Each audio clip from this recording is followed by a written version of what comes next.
roller coaster since Trump rolled them out last week with the help of the single dumbest chart in human history. That prompted the Dow to drop by nearly 4,000 points in 2 days. So by Monday, everyone was understandably freaking out, only for Trump to dismiss anyone concerned as panicans, which he said was a, quote, new party based on weak and stupid people. Though I'd argue the weak and stupid demo is, if anything, way overrepresented in government right now. Then on Tuesday, Trump gave a speech to Republican donors where he floated major new tariffs on pharmaceuticals, told the audience, I know what the hell I'm doing, and claimed this. I'm telling you, these countries are calling us up, kissing my ass. They are dying to make a deal. Please, sir, make a deal. I'll do anything. Yeah, I'm sure some have been pretty nice to him, the same way that you try to be nice if you suddenly found yourself in the same room as a monkey with a gun. Hi, monkey. Good monkey, strong monkey. Please, I'll do anything. By Wednesday morning, though, Trump's reassurances were getting more desperate as he at one point posted, be cool, everything is going to work out well. A sentence that's never been true in human history. That is the phrase you hear before someone skateboards off a roof, shows you their homemade water slide, or asks you to hold the camera while they climb into the alligator exhibit to do something hilarious. Just a few hours later, Trump announced a 90-day pause on most of his biggest tariffs, and he did it so abruptly, it caught some key members of his own administration by surprise. A sudden change in policy came as Democrats grilled his top trade representative on Capitol Hill. It looks like your boss just pulled the rug out from under you and paused the tariffs, the taxes on the American people. There's no strategy. You just found out 3 seconds ago, sitting here, we saw you. That's true. That's true. That congressman later tweeted out this photo showing what it looked like to watch that guy get the news. And how do you think he found out? A push notification? A work email? Or 32 concurrent messages on the office group text where one guy goes, what the fuck, what the fuck, what the fuck? And another goes, holy shit. And others like, lol, J fucking K, I guess. And the guy who's always asks dumb questions is like, wait, what's happening? And then the first guy sends the link to the Times article, and then the dumb one's like, oh my God, what the hell, did this just happen? And then everyone at the same time texts, yes, Cody. This week was total chaos. At one point, the daily trading range of the S&P 500 was more than 5% for 6 straight days. The previous times that happened were in March 2020, during COVID, late 2008, during the housing crisis, and October 1987, which, if you are too young to remember, was a stock market crash so massive, Nightline felt like it needed to do this to explain it to people. Here once again to help us, my good friend Kermit. Thank you, Ted. Can you tell us what is a bear market? Yes, Ted. Well, thank you. Being a bear myself, that is one of the first things we bears are taught in the caves. If I recall, a bear market is where prices are going down for a long period of time. So one would wish, I suppose, for a bull market to drive the bears out. No, we don't want that. We never want that.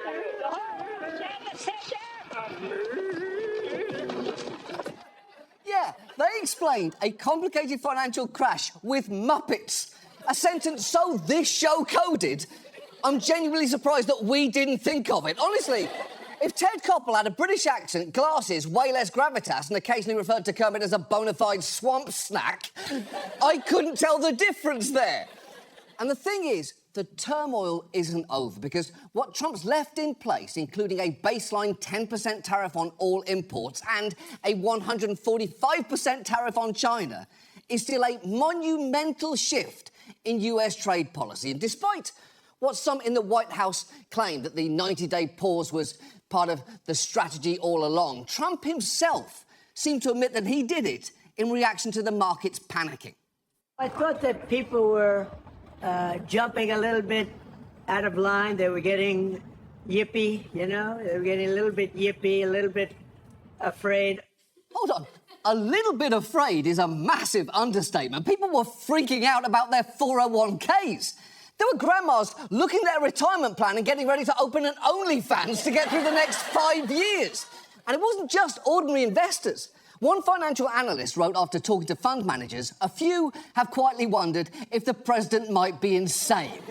Which is fair. Everyone knows the right time to ask if someone might be insane is 5 months after you elect them president.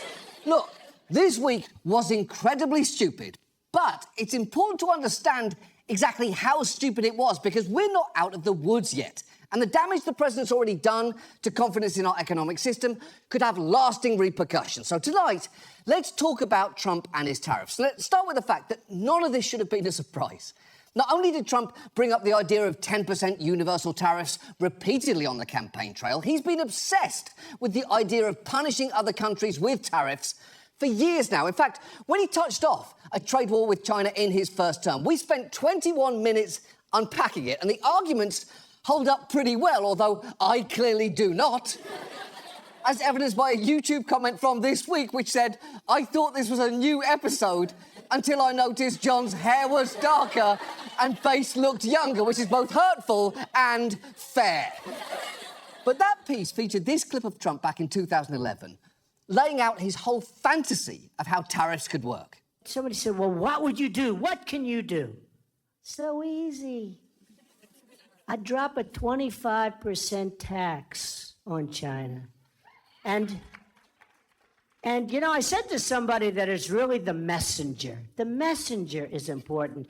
I could have one man say, we're going to tax you 25%. And I could say another, listen, you motherfuckers, we're going to tax you 25%. OK, putting aside how striking it is to hear the word motherfucker on C-SPAN, I kind of wish he just kept doing the voices there. You can have one guy say, listen, motherfuckers, we're going to tax you 25%, and you can have an Australian guy say, oh, you bloody dingo, we're going to tax you 25%, mate. Or you could have Bjork say, I would tax you 25 butterfly rainbow sneezes in happiness soup. There's all sorts of ways that you can do it, but the tariff is the important part.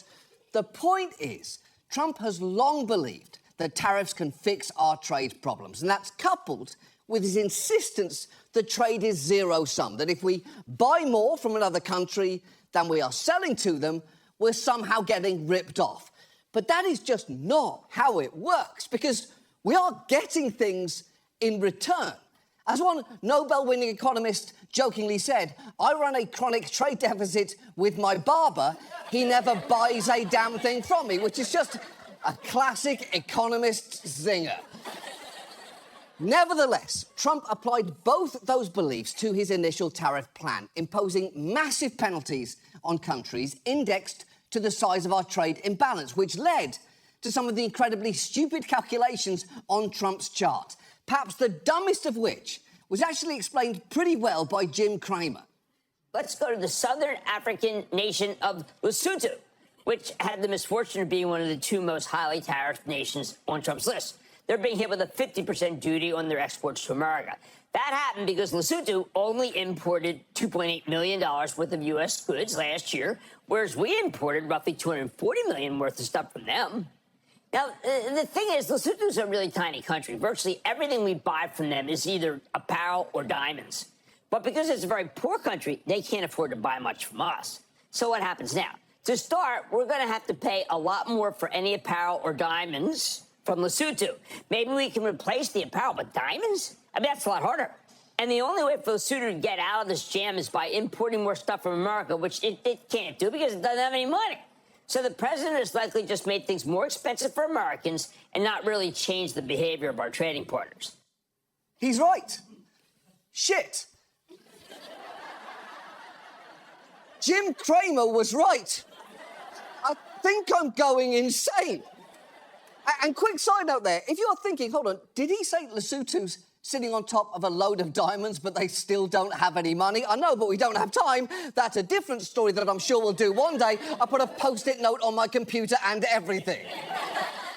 And while Trump's temporarily paused those huge tariffs on Lesotho and others, it is worth asking, what exactly is his endgame here?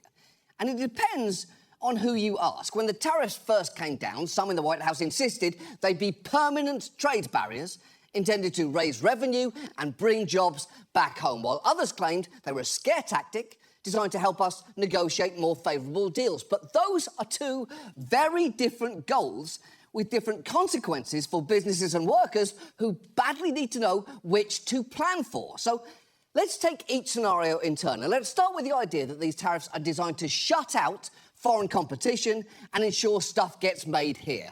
There are a few issues with that, starting with the fact that lots of things aren't produced in the US, sometimes because they simply can't be at any kind of commercial scale.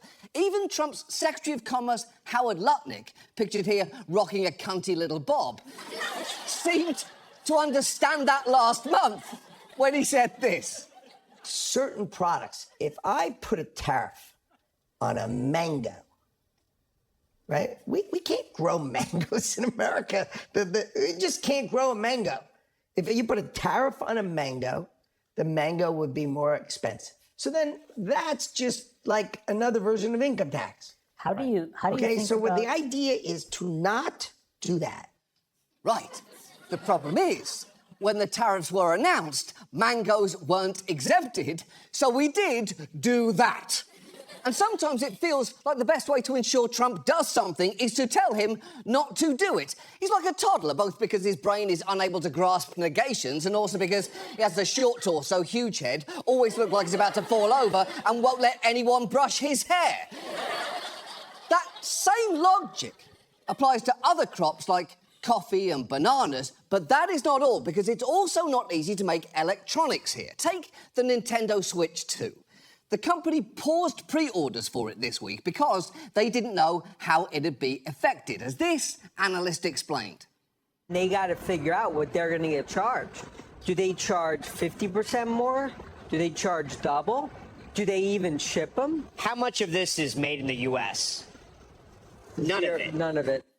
That is a good point, but an even better delivery of it. I want that guy on hand to respond to all other situations. How much birthday cake is left in the break room? None of it. How much of the Severance goat plot did you actually understand? None of it.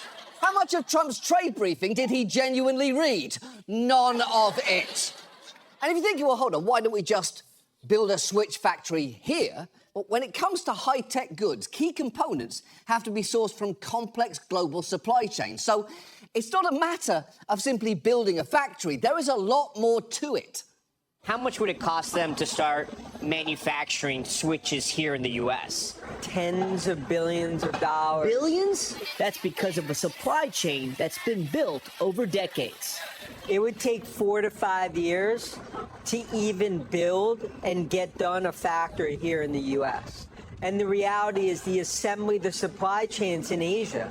If you just build a factory here in the U.S., where are you getting all the parts from? Still in Asia. Exactly. And some of those components are presumably about to be subjected to heavy tariffs. And quick side note, among the many things that I'm mad about right now is the fact that I have to spend time talking about how tariffs will impact the Switch instead of what I really want to talk about, which is that I only just learned the president of Nintendo in America is named Bowser. That man, I don't shit you even a tiny bit, is called Doug Bowser. Now, if you don't know, Bowser is quite famously the primary antagonist of Mario, the face of Nintendo. Now, in the comedy world, the president of Nintendo being named Doug Bowser is like someone gently setting a ball on a tee, handing you a bat and saying, please, have fun and swing away. But unfortunately, because this guy doesn't understand economics, I have to look at real Nintendo president Doug Bowser and say, sorry, everyone, no time for that. We've got math to do. It's a truly sad state of affairs, or to put it another way... Oh, no! Exactly. The point is, if these tariffs stand, they could have the opposite of the intended purpose, as some business owners might realise it's now cheaper to have a factory outside the US and not have to deal with tariffs. But let's say that despite all of that, we still want all those manufacturing jobs that we lost to come back home. First, as we've discussed before, a lot of them simply don't exist anymore because they've been automated. And second, even if we wanted to build brand new factories, it's worth knowing these new tariffs mean higher material and equipment costs for manufacturers wanting to do that. And in fact, tariff-swollen building costs have already helped to kill a $300 million plastics recycling plant in Erie, Pennsylvania, which is a real shame for multiple reasons, including that it would have helped make Erie, Pennsylvania, known for something other than the town that boiled a Revolutionary War general's corpse in order to separate his flesh from his bones so they could ship him back to his hometown. The idea there being, they reassemble the skeleton once he was in his final gravesite, but you guessed it, some bones wound up falling out of the wagon on the trek, as bones are wont to do. It's an incredible story, and thanks to the full recycling plant, remains the only thing I will ever know about Erie, Pennsylvania. And even if we do end up bringing some manufacturing jobs home, you also have to factor in that other countries will put tariffs on our goods in return, which will hurt other industries. The current massive tariffs on China are incredibly worrisome for people like this soybean farmer in Tennessee. That trade relationship with China was built over decades and decades. Will Hutchinson, a fourth-generation Tennessee farmer, says he is very concerned. This is going to have an immediate and drastic impact to our ability to compete on the global marketplace for our goods that we produce here in this country. Yeah, that literal soy boy is right. This is pointless. If I wanted to watch long-standing relationships destroyed in an instant, I'd just go to a basketball game to see which couples act weird when they end up on the Jumbotron. You can enjoy relationships falling apart without jeopardising the global economy. And at this point, I'm sure some Trump supporters are saying, well, these were never intended to be permanent. It's that second possibility that you mentioned earlier, that the tariffs were always just a way to give Trump leverage to renegotiate bad trade deals. And after he announced that 90-day pause, that was definitely the message getting sold. This is the art of the deal. This shows how strong our president is. A huge win for the president, a huge win for the country, his biggest accomplishment of the second term. Trump won. He's doing exactly what he said he would do. He's a genius in negotiating. He is very calculating in how he negotiates. He understands the art of the deal better than anyone, and he's gotten results in a very short period of time. I don't know what's more desperate there, the shameless sucking up or the needs to put the words, "We told you not to freak," at the bottom of the screen, which is funny coming from Fox News of all places, considering most of their broadcast feature messages like, why you should absolutely freak about the green M&M. But let's at least consider the possibility this was all about gaining leverage for negotiating new deals. That was definitely the White House's spin after the pause was announced, with Trump's Treasury Secretary claiming it had happened because the tariffs brought more than 75 countries forward to negotiate. But a couple of things about that. First, the White House said it will not be releasing a list of the countries that had allegedly done that, so, you know. And remember, Trump's openly admitted the key reason for his climb down was people got the yippies. And remember, even with the pause, we still have 10% tariffs on nearly every country in the world, which is still massively disruptive, both to them and to us. And that includes countries like Singapore, where we're going to struggle to get a much better deal, given that we face no tariffs there and actually have a trade surplus. And I'm not saying there aren't countries where we have legitimate trade disputes, because there are, most notably China, where there are major issues, from their heavy subsidies for homegrown industries to their theft of US companies' intellectual property. Resolving those issues is difficult. It requires diplomacy and a coordinated strategy with our allies. But instead, we've alienated those allies and are going into any future negotiation having provoked China into putting massive tariffs on our goods too. But don't worry, because Trump's charismatic Treasury Secretary doesn't seem to think they're going to be able to hurt us at all. It was a big mistake, this Chinese escalation, because they're playing with a pair of twos. We are the deficit country. So what do we lose by the Chinese raising tariffs on us? We export 1/5 to them of what they export to us. So that is a losing hand for them. OK, setting aside that playing with a pair of two sounds like how you describe a threesome with Don Jr. and Eric.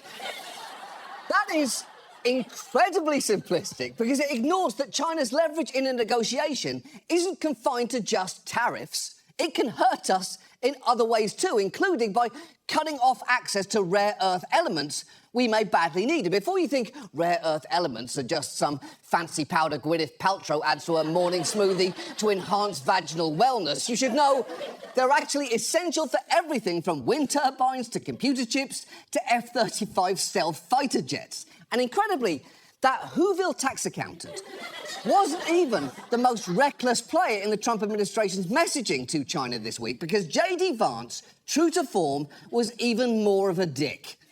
What has the globalist economy gotten the United States of America?